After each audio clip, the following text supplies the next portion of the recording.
Hi guys, so today I'm going to show you how I make my raspberry filling for my cakes. As you can see, the consistency is nice and smooth and thick.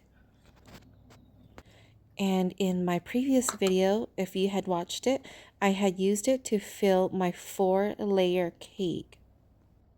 So let's get started. On medium to low heat, I have about 1 1/4 cup of raspberries, and I'm adding a half cup of sugar. And I'm just basically going to mix this all together, and that's really about it, you guys.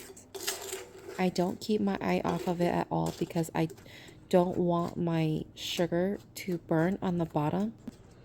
I am consistently stirring my raspberries and breaking down any bigger chunks if needed, and basically just continue stirring until I get the consistency that I want.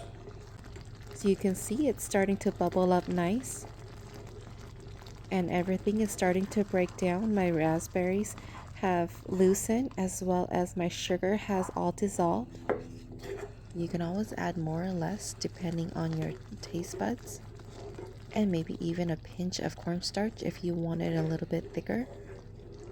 I had wanted to pulse this at the end, but you guys, the consistency came out so nice and smooth that I decided not to. And that's really about it.